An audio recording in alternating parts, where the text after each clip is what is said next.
Bonjour et bienvenue dans cette vidéo. J'ai l'énorme plaisir de recevoir le professeur Thibaut Damy. Bonjour Thibaut.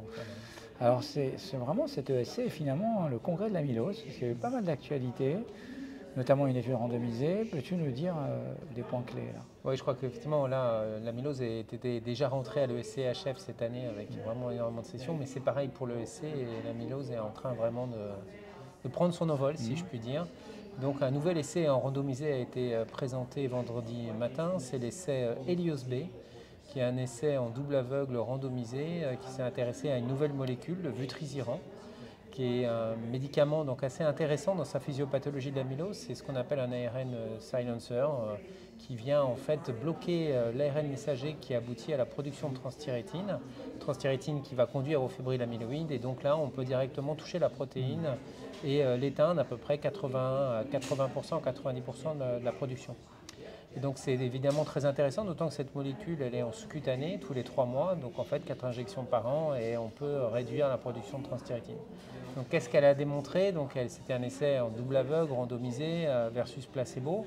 Un certain nombre de patients pouvaient avoir en standard of care le tafamidis suivant les pays évidemment où ce médicament est déjà utilisé, qui a un autre mécanisme d'action qui est un stabilisateur là, de tetramère. Et donc ça inclut 655 patients randomisés en 2 groupes. Et le critère primaire était réhospitalisation et mortalité. Et le critère primaire est sorti positif. Et les différents critères secondaires sont positifs avec différentes timelines qui changent dans le temps, etc. Mais en tout cas, ça marche. Et donc on a un nouveau médicament dans l'amylose qui va arriver avec un siRNA comme les PSK9. Et donc on est super ravis pour les patients de pouvoir voir. Voilà. Donc maintenant il va falloir définir la stratégie. Et ce qu'on a vu dans cette étude, c'est clairement les patients sont moins sévères que dans les essais précédents parce qu'on a amélioré le diagnostic. Mais qu'il faut continuer d'améliorer ce diagnostic pour avoir les patients le plus tôt possible, puisque là on est dans des médicaments finalement qui stoppent l'évolution de la maladie. Mais ce qui est déjà là est déjà là, et ce qui est déjà infiltré est déjà là. Donc il y a vraiment un intérêt que les cardiologues se lancent vraiment à fond dans le diagnostic des amyloses et qu'on arrive à diagnostiquer les patients le plus tôt. Donc, je rappelle les différents examens, bien sûr. Donc, patients avec insuffisance cardiaque, plutôt des personnes âgées au-delà de 60 ans, qui ont une épaisseur septale supérieure à 12 mm. Tout de suite, maintenant, il faut penser à amylose, qu'ils soient hypertendus, qu'ils aient une autre pathologie ou autre.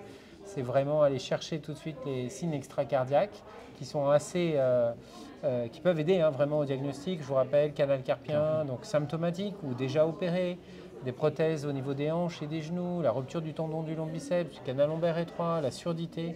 Et tous ces signes vraiment évoquent en fait une amylose, puisque ces signes arrivent 5 à 10 ans avant l'atteinte cardiaque. Donc si vous avez un patient que vous suivez pour une hypertension, qui a des chiffres tout à fait normaux sous votre thérapie hypertensive et qui commence à s'épaissir, ce n'est pas de l'hypertension, clairement. Donc évidemment qui est très fréquente chez ces sujets âgés, c'est probablement de l'amylose et donc il faut lui prescrire, vous lui faites l'écho bien sûr, le CG va être relativement peu informatif. Mais l'écho, vous allez retrouver cette augmentation d'épaisseur, un apical sparing, donc ce traîne en cocarde avec une préservation de la pointe, une FEVG le plus souvent préservée chez les temps précoces. Et donc là, il faut prescrire 2 examens au cabinet. La scintigraphie osseuse avec un scanner cardiaque qui s'appelle un SPEC, qui permet vraiment d'avoir une idée de la charge amyloïde cardiaque dans les amyloses à transthyrétine. Mais il faut ajouter aussi les tests de gammapathie. Ça, c'est vraiment primordial parce qu'il faut pouvoir exclure l'amylose à elle, qui a tout à fait un autre mécanisme d'action, évidemment, qui va se traiter par immuno- et chimiothérapie. Et ces tests de gammapathie, on en voit qu'on a quand même encore du mal à bien expliquer ce qu'il faut prescrire. Donc, électrophorèse, immunofixation, dosage des chaînes légères libres, protéinurie de Ben-Jones, immunofixation. Donc, c'est vrai que c'est un peu compliqué pour le cardiologue, mais on a tout mis sur le site web du réseau amylose. Les ordonnances sont là. Vous cliquez, vous n'avez plus qu'à mettre votre tampon, etc. Et vous avez même l'explication de l'interprétation. Et effectivement, les 2 examens doivent s'interpréter ensemble. Donc s'il n'y a aucune gammapathie et que la scintigraphie est positive, c'est une amylose à transthyrétine. Il va falloir quand même l'adresser à un centre de référence pour pouvoir faire le test génétique et valider tout ça.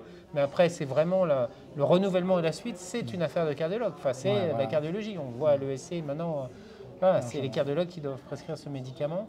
Et puis le nouveau qui arrive, bien sûr, évidemment, sur le tafamidis, c'est vutrisiran qui va arriver.